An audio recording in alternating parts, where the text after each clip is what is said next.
The living room went completely silent when I walked down those stairs that Tuesday night. Not the comfortable kind of silence you get during family movie time.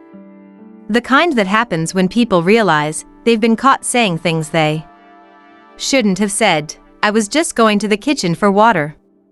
That's it. But there they were, Mom, Dad, my sister Sarah, my brother-in-law Mike, even my Aunt Linda from across town. All sitting in a perfect circle like some kind of intervention meeting. Except the intervention was about me, and I wasn't invited to my own trial. She's 34 and still living here like a teenager, I heard my mother say, her voice carrying that particular tone she used when she was embarrassed. I don't know what else we can do. I stopped breathing. Literally stopped breathing and pressed myself against the wall at the bottom of the stairs, invisible in the shadow between the hallway and the kitchen. They had no idea I was there. Maybe it's time for some tough love, my father added. She needs to wake up. My Aunt Linda, the same aunt who borrowed $3,000 from me last Christmas, nodded like she was some kind of family therapist. Honestly, I'm embarrassed to even mention her name to my friends. What do I say? Oh, my niece? She's 34 and still a complete mess. It's humiliating. They laughed. Quiet, cruel little chuckles that cut deeper than screaming ever could. My name is Olivia. I'm 34 years old. And I've stayed quiet for long enough. I stood there for another 10 minutes, listening to them dissect every part of my life with surgical precision.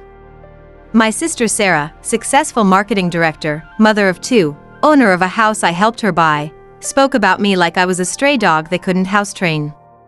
She's like a ghost in this house, Sarah said, gesturing toward the stairs. Where I stood frozen. Here but not really contributing anything meaningful. She's just there. Taking up space. Mike, her husband, leaned forward. At some point, being family isn't enough. She's 34, not 14. This isn't helping anyone. She's basically a professional house guest at this point, Sarah continued. And not even a good one. The thing about being invisible is that you hear everything. Every cruel assessment, every frustrated sigh, every plan they make without including you. I learned that my family had been having these meetings about me for months. Every Tuesday night after dinner, when I was supposedly upstairs watching Netflix, they gathered to discuss the Olivia problem. My Aunt Linda had suggestions. Have you considered setting a deadline? Like, she has 6 months to get her act together. Or what? My mother asked. Or she finds somewhere else to figure it out. The silence that followed wasn't uncomfortable for them. It was relieved. Like they'd finally said what they'd all been thinking. I watched my father lean back in his chair, the same chair where he'd sat when I told him about my divorce 3 years ago. The same chair where he'd barely looked up from his newspaper when I explained why I needed to move back home temporarily. Temporary had become 3 years, and apparently, 3 years had become their breaking point. We've been too soft, he said finally. She takes advantage because she knows we won't actually do anything. That's when I made my first choice. Not to defend myself, not to storm into the room with tears and arguments. I chose to turn around and walk back upstairs, my bare feet silent on the carpet they'd bought without asking if I liked the color. I chose to remember everything they'd said, exactly as they'd said it. 3 weeks later, I found out about David's promotion ceremony through Instagram. Not through a phone call, not through a family text chain. Through a picture of my entire family dressed in their Sunday best, standing around my cousin David in his crisp army uniform, beaming with pride. The caption read, "So proud of our family's military tradition. Captain David Rodriguez, everyone." My mother's comment underneath, "Such a wonderful ceremony. Our whole family was there to support him." Our whole family. I stared at that phrase for a long time, sitting in my car outside the grocery store where I'd stopped to grab milk for the house. The house where I paid utilities, bought groceries, and apparently didn't exist. I scrolled through 47 photos. David shaking hands with senior officers. My parents posing with his medal. Sarah and Mike with their kids, everyone coordinated in navy blue and white.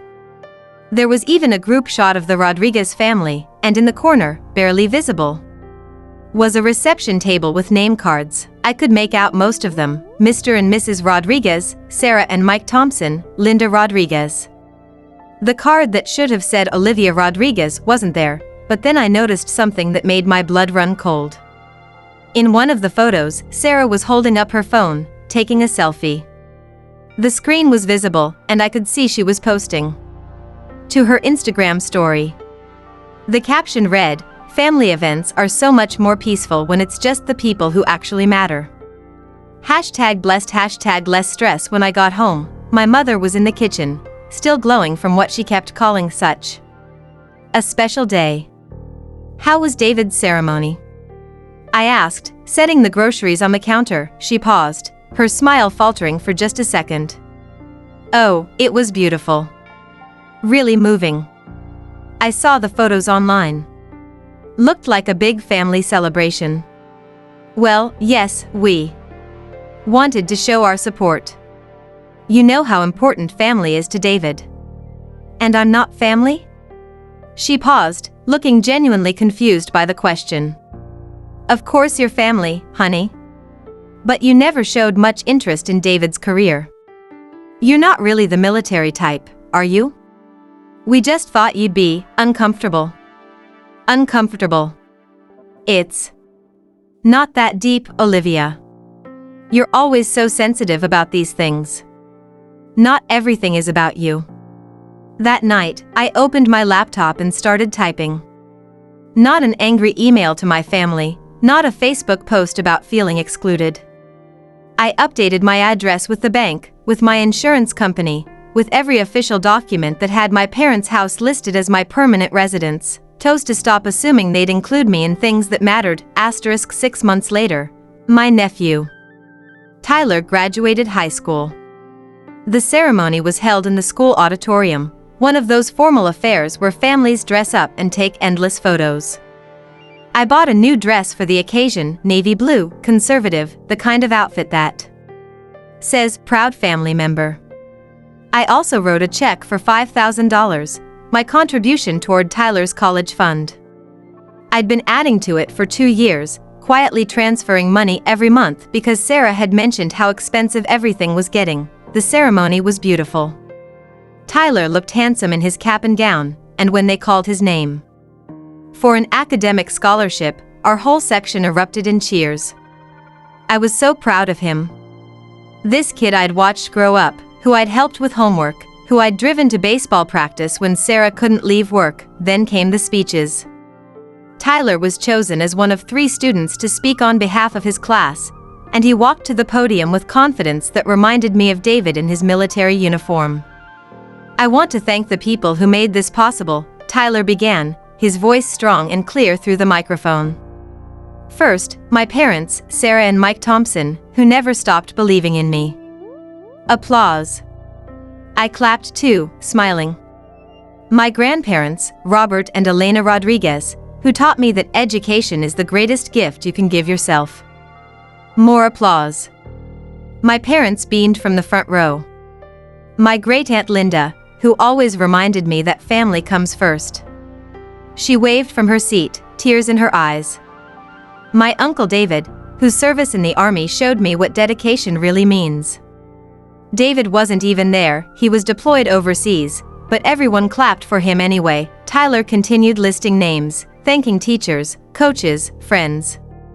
The speech went on for another 5 minutes, a beautiful tribute to everyone who'd supported him on his journey to graduation. Everyone except me sat there in my new navy dress, holding my purse with the $5,000 check inside, listening to my nephew thank every single person who'd helped him, except the one who'd been helping pay for his future. After the ceremony, during the reception, Tyler's friends kept asking who I was.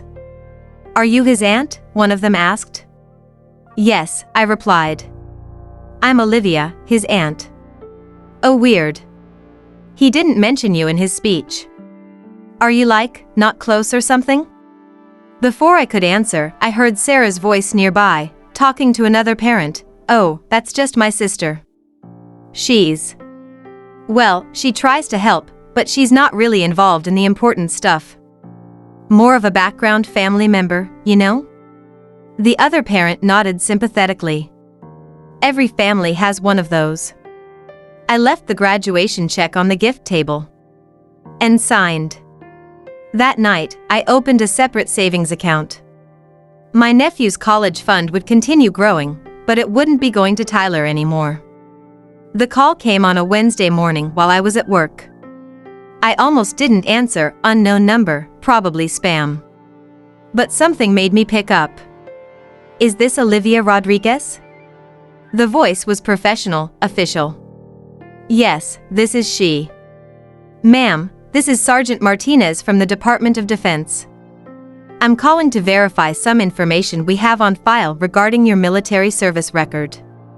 I felt my stomach drop. I'm sorry, there must be some mistake. I haven't served. In the military.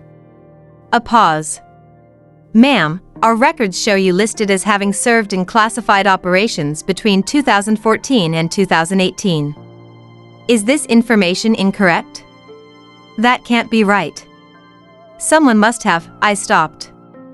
2014 to 2018. The years I'd told my family I was traveling for work, the years I'd been deliberately vague about my job, the years they'd assumed I was drifting through life without direction. Ma'am. Are you still there? Yes, I'm here. Can you tell me what document this information came from? It appears to be from a family military background verification form, submitted by a Michael Thompson. He listed you as a family member with prior service. Mike. My brother-in-law Mike, who worked for a defense contractor and was always trying to get security clearances for better positions. Mike, who must have needed family members with military backgrounds to strengthen his application. And what exactly did this form say about my service? Ma'am, I'm not authorized to read classified information over the phone. But I can tell you that the security level listed here would require verification directly from you. I sat in my car after the call, staring at my phone. Mike had used my name, my identity, on official government documents.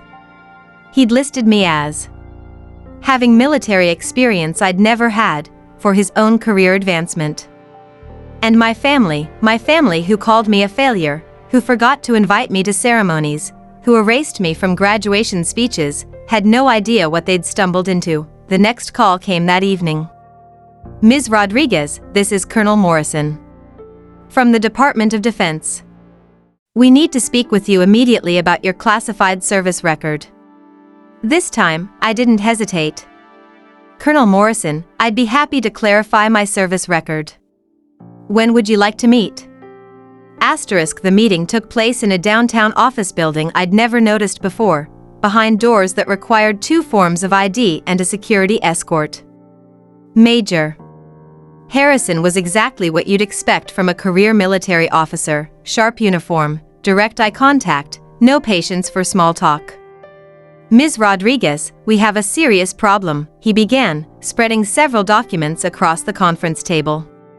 Your brother-in-law submitted paperwork claiming you served in classified operations that, according to our records, don't exist. I looked at the forms Mike had filled out. He'd been creative, listed me as having served in intelligence operations, cybersecurity, even overseas assignments. Complete fiction, designed to make his own security clearance application more impressive. Major, I need to tell you something, I said. My family doesn't know what I actually do for work. He raised an eyebrow. And what is it you actually do, Ms. Rodriguez? I reached into my briefcase and pulled out my real identification. Not the driver's license my family knew about.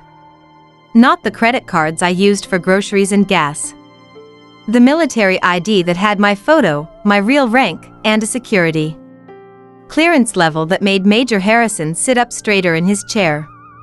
I'm Captain Olivia Rodriguez, U.S. Army, I said quietly. Intelligence Officer, Special Operations. I've been serving for 12 years, deployed 4 times to classified locations. The years my family thought I was figuring things out, I was coordinating intelligence operations and briefing senior command on high-risk missions. Major Harrison stared at my credentials for a long moment. Captain Rodriguez, your clearance level is significantly higher than the fictional one your brother-in-law created. Yes, sir. And your family has no idea you're active military? My family thinks I'm a failure who can't hold down a real job. They never asked about the deployments I couldn't discuss, the medals I couldn't display, or why I sometimes disappeared for months at a time. They just assumed I was unreliable. He leaned back in his chair, and for the first time in the meeting, he smiled grimly. Well, this changes things considerably. Your brother-in-law's fictional version of your service record is actually insulting compared to your real one. We spent another hour sorting through Mike's paperwork, documenting the fraudulent information he'd submitted. By the end of the meeting, I had a choice to make. I could let it slide, chalk it up to family misunderstanding, and continue living my double life. Or I could let my family find out exactly who they'd been calling a failure for the past 12 years. Major Harrison, I said as we finished up, I believe it's time my family learned the truth about their unsuccessful daughter. The barbecue was Sarah's idea. Family bonding time, she'd called it, one of those mandatory Sunday gatherings, where everyone was expected to show up and pretend we all enjoyed each other's company. I almost didn't go. After my meeting with Major Harrison, after weeks of paperwork and phone calls with various military offices, I was tired of pretending. But I went. Partly because I wanted to see Tyler, who was home from his first semester of college. Mostly because I knew it would be the last one. They were all there: Dad, Sarah, Mike, the kids, even Aunt Linda with her famous potato salad. Everyone gathered around the patio table, talking about work and school and weekend plans. Normal family stuff. The conversation inevitably turned to David's upcoming promotion ceremony. It's so wonderful having a military hero in the family, my mother said, beaming. David makes us all so proud. Real service to the country, my father added. That's what I call a meaningful career. Sarah nodded enthusiastically. Unlike some people who just drift through life without purpose. I checked my phone. Right on time. That's when I saw the olive green military vehicle pull into the driveway. Official U.S. Army plates. Military markings. 2 soldiers in the front seat, both in dress uniforms. The conversation around the patio table gradually died as everyone noticed the vehicle. Who's that? My mother asked, shading her eyes to get a better look. I stood up, smoothing down my clothes. For the first time in 3 years, I wasn't wearing casual family barbecue attire. I was wearing my official Army dress uniform, the one with ribbons and medals most people wouldn't recognize, but that commanded immediate respect from anyone who knew military insignia. That's my detail, I said simply. 2 soldiers got out of the vehicle and walked toward the backyard. Sergeant Williams and Corporal Martinez, both from my unit. They snapped to attention as they approached. Captain Rodriguez, Sergeant Williams called out, offering a crisp salute. We're ready for transport to the briefing, ma'am. Captain. The rank I'd earned through 12 years of exceptional service, 4 deployments, and more classified missions than I could discuss with anyone in my family. The rank that outranked my cousin David's new promotion by 2 full grades. My family's faces went through a series of expressions I'll never forget. Confusion first, then shock, then something that looked like terror. My mother actually dropped her plate of potato salad. Captain? Sarah whispered, her voice barely audible. I looked at each of them, the family who'd spent years discussing my failures, planning interventions, making decisions about my future without including me. The family who'd used my name on government documents without asking, who'd forgotten to invite me to military ceremonies while I was actually serving, who'd treated me like an embarrassment they couldn't quite get rid of. "I have to go," I said, picking up my keys from the patio table. "There's a classified situation that requires my immediate attention." Mike opened his mouth like he wanted to say something, probably to ask about those fraudulent forms he'd submitted, but I was already walking toward the military vehicle. "Olivia, wait," my father called out, his voice shaking. "We need to talk." "About, no, sir," I said, not turning around. "We really don't. And it's Captain Rodriguez." I got into the back seat of the military vehicle, and Sergeant Williams closed the door behind me. Through the window, I could see my family standing, frozen around the patio table, finally seeing me clearly for the first time in years. As we drove away, I heard Corporal Martinez quietly ask, "Ma'am, was that really necessary?" "Absolutely, Corporal," I replied. "Some lessons can only be learned through demonstration." We drove away in formation, leaving them with their questions and their barbecue and their sudden realization that the failure they'd been trying to fix had been protecting their freedom while they criticized her life choices. I didn't come home that night, or the next night, or the night after that. The classified briefing wasn't fabricated, there really was a mission planning session that needed my attention.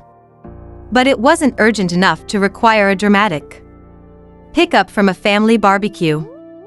That part was my choice. My decision to let them see exactly what they'd been dismissing for 12 years. The calls started within an hour of my departure. My mother first, then Sarah, then even my father, who never called anyone unless someone was dying. I let them all go to voicemail. "Olivia, honey, please call us back. We had no idea you were in the military. We're so sorry. Live, it's Sarah. I can't believe you're a captain. Why didn't you tell us? Mike is panicking about those forms. Olivia, this is your father. I don't understand how we missed this. Please come home so we can talk." I deleted them without listening to the full messages. The text messages were more desperate. Sarah sent 23 in one evening, ranging from apologies to demands for explanation to outright panic about what Mike's fraudulent security clearance application might mean for his job and their security clearance background checks. Mike himself never called, never texted. He knew exactly what he'd done, and he knew exactly what it meant now that my real rank and clearance level were exposed. His fictional version of my service record had just become a federal crime. Tyler sent me a message from college, "Aunt Liv, Mom said you're a captain in the Army? That's incredible. Why didn't you ever tell me? I feel like such an idiot for not mentioning you in my graduation speech." I replied to that one, "Some service is more meaningful when it's quiet, Tyler. The people who matter know." David called me directly from his base overseas. "Olivia, I just heard from Uncle Robert.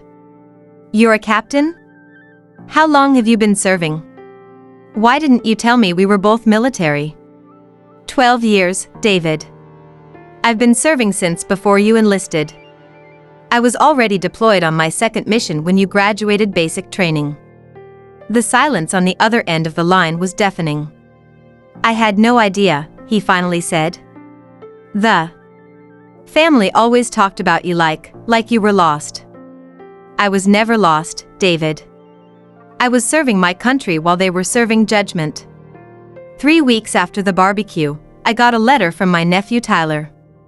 Not a text, not an email. A handwritten letter on college letterhead. "Dear Captain Aunt Olivia," it began. "I owe you the biggest apology of my life. Mom told me about your real job, about your rank, about the money you've been putting toward my college fund, and I realize I should have mentioned you in my graduation speech. But more than that, I should have asked about your life instead of just assuming the adults knew what they were talking about. You've been serving our country while I was complaining about homework. I'm sorry for being blind like the rest of them. It was the first genuine apology I'd received from anyone in my family. I wrote him back on official military letterhead, "Tyler, you don't owe me an apology. You were 18 and following the adult's lead. But remember this lesson: never assume someone's value based on other people's opinions. Keep studying hard. The college fund will continue, it's for your future, not their approval." I never moved back into my parents' house. I'd been looking at base housing anyway, and my military housing allowance could easily cover a place near my duty station. The house they'd suggested I might need to leave became a house I chose never to return to. My family learned the difference between those two things very quickly. 4 months later, I got promoted to major. The ceremony was held on base, attended by my fellow officers and superiors who understood the significance of the work I'd been doing in silence for over a decade. No family members were invited. For the first time in years, none of them asked why. I still see them occasionally: holidays, Tyler's college visits, the unavoidable intersections of family life. But something fundamental shifted after that. Sunday barbecue. I stopped trying to earn their respect, stopped waiting for them to notice my contributions, stopped making myself smaller to fit into their narrow definition of success. I chose my duty over their approval, my service over their validation. I chose the respect of my fellow soldiers over the opinions of people who had never bothered to ask about my life. They thought quiet meant weak. They learned that quiet meant classified. David and I now serve in different branches, but we understand each other in ways our family never could. Tyler visits me on base sometimes, and I've shown him what real military service looks like. He's considering ROTC. The rest of my family learned that calling someone a failure doesn't make it true. Sometimes it just reveals how little you actually know about the person you're judging. If this story reminded you of someone, maybe yourself, remember that your worth isn't determined by people who never bothered to learn who you really are. Sometimes the most important work happens in silence. Sometimes the strongest people are the ones who never need to prove their strength. Sometimes walking away in uniform is the only way to let them see what they never deserved to know in the first place.